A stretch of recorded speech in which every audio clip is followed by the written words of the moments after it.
All right, man. Peace. So I'm here watching the CBS Morning News. This is old. It's on my DVR for a while, and I see they have this little segment on Steve Bannon. For those of you who don't know and who don't keep up with these different supervillains that are in the so-called government office that you call the so-called White House, this man Steve Bannon is a guy that you should be very much aware of.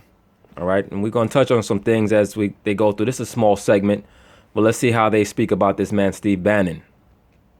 Let me ask you about other intrigue inside the White House. The Washington Post reporting this morning on Steve Bannon says that the man not long ago dubbed the shadow president is... Now listen to that. They call Steve Bannon the shadow president. What does that mean? That means that he is the one that they believe is calling the shots. He's the one that they believe is in Trump's ear and has his ear and is establishing policy based on his beliefs. So when you hear a term like the shadow president, you should be interested in knowing what this guy Steve Bannon is about. All right? This is what I mean when I say a lot of simple-minded so-called liberal black, these pro-black, these silly niggas that talk about how they don't want to go to the White House, they don't want to meet Trump. You're supposed to be even more familiar with your enemy than you are with the people who you think are your allies. That shows you how emotional and how weak the so-called black man has become, that he says things like a lot of these so-called athletes, I don't want to go to the White House. I don't want to see Trump. You're supposed to go there and look that man in his eyes and see if you can decipher how demonic the man is. All right? When your enemy lets you into his lair, you go so that you can see how he lives. Give you an understanding of what he's about, who he is. Shake his hand. You feel how sweaty his palms are. Look in his eyes and see if he blink, if he twitch. All right?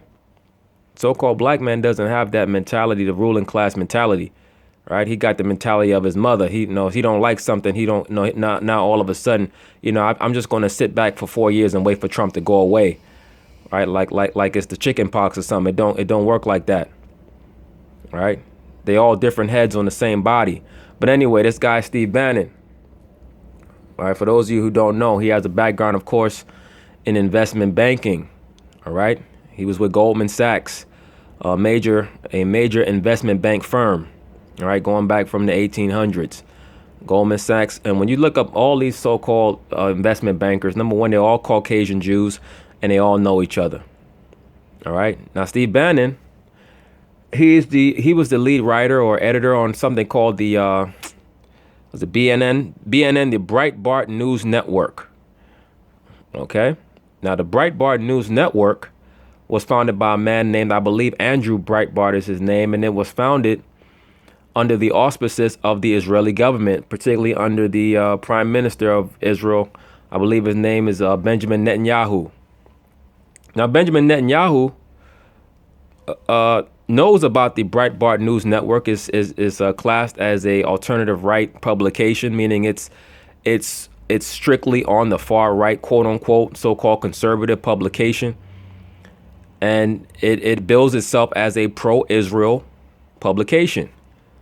So now, Andrew Breitbart, the founder of that publication, passed away in 2012. And Steve Bannon has been the one running it since then. Now, Benjamin Netanyahu claims to not know Steve Bannon. We know that that's a lie, because why would you know the person who founded the publication, a publication that calls itself strictly pro-Israel, but now the guy who takes it over, you claim to not know who he is. Now, Steve Bannon styles himself as a Leninist.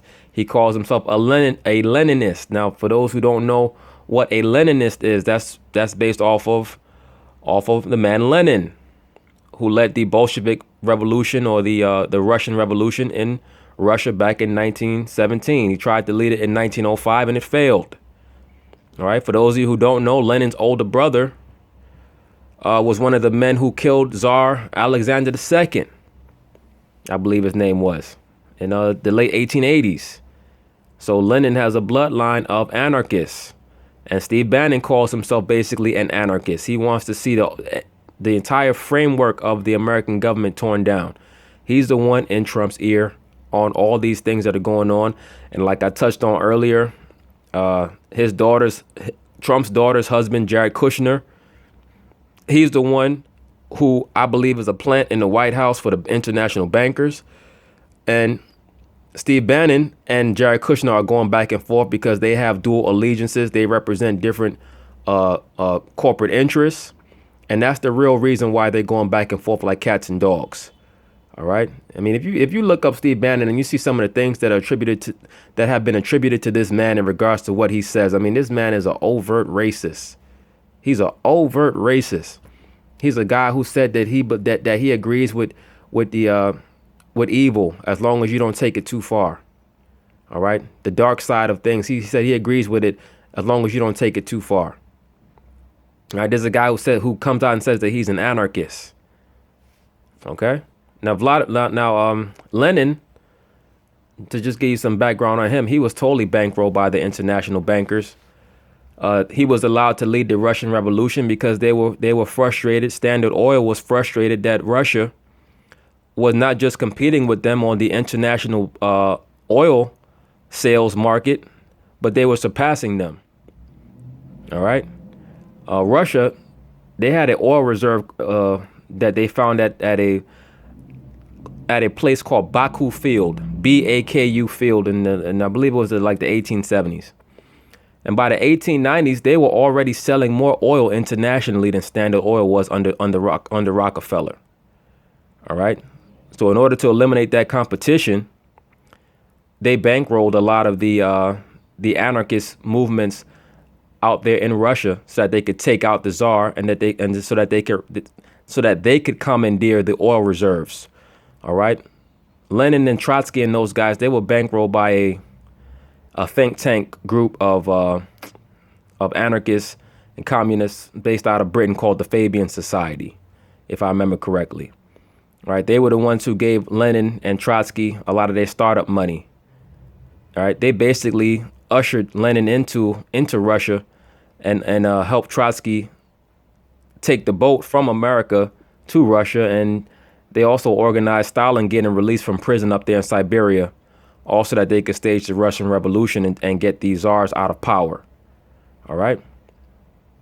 Is struggling to keep his job, according to 21 of Trump's aides, confidants, and allies that the Post spoke with. Thorough reporting. Very thorough reporting. Is there a shakeup coming? I don't think so. Well, a shakeup will come if Jared Kushner wins. If his backing is more powerful than Steve Bannon's backing, we'll see. Remember, Jared Kushner is so-called Jewish himself. Now, it depends if the people backing him from the international banking standpoint are more powerful than the people backing Steve Bannon. All right. Steve Bannon calls Jared Kushner a fake conservative.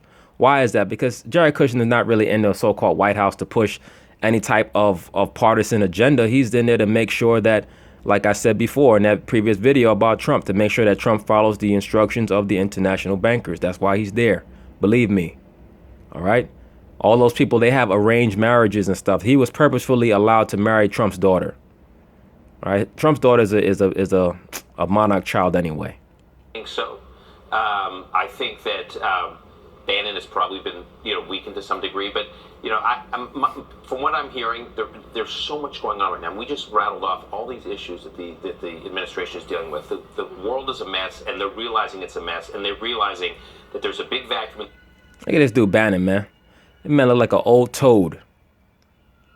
Man look like the devil himself. God damn.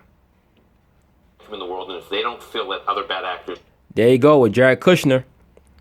See, these two are going back and forth like cats and dogs because they're trying to get the ear of Trump, and you'll get this in a lot of political situations where the king or the president or whatever you want to call him has advisors in each ear trying to get their agendas passed. Whoever has the strongest backing is who's going to win. All right. Like they said in Dark Knight, some men just want to see the world burn. All right. That's the type of man that this guy Steve Bannon is. Believe me. Will. I think the last thing the president wants right now, in the midst of all this chaos, is massive radical personnel changes. So I don't see that happening soon. But he cannot like the idea that Steve Bannon had been portrayed as the genius at the White House. No, I mean, there's lots of reporting that this made him crazy. He's the star of the show. Right. Yeah. Dan Cena. He's not the star of a damn thing. Trump is not the star of a damn thing. Believe me. All right. He's going to follow the orders of the high level international investment bankers, or his ass is going to get dealt with. That's just how they do. All right. That's just how they do with every so-called president. If you don't follow their instructions, they find a way to deal with you, right? Remove you in some way, shape, or form. Okay? That's just what they do. So right now, it's basically just a battle of wills between Kushner and this other guy, Bannon, right? The guy who's a pawn for the state of Israel. Diener, always good to have you here. Thank you. Former Trump campaign chairman Paul. But anyway, I just wanted to touch on that because I believe that, you know, you guys should be aware of this man, Steve Bannon. Okay, this guy is very, very similar to Dick Cheney. All right, he's a real sadomasochist. All right. But anyway, well, I should say more of a sadist. I don't know if he's a masochist or not, but he most likely is too. I mean, in that world, that type of degenerate world, anything goes. But I just wanted to bring to light the dynamics of what's going on there. Him and Jared Kushner, they are at war with each other ideologically. Okay? And whoever gets removed is the person who lost, and I'm pretty sure it's going to be Bannon. But anyway, peace.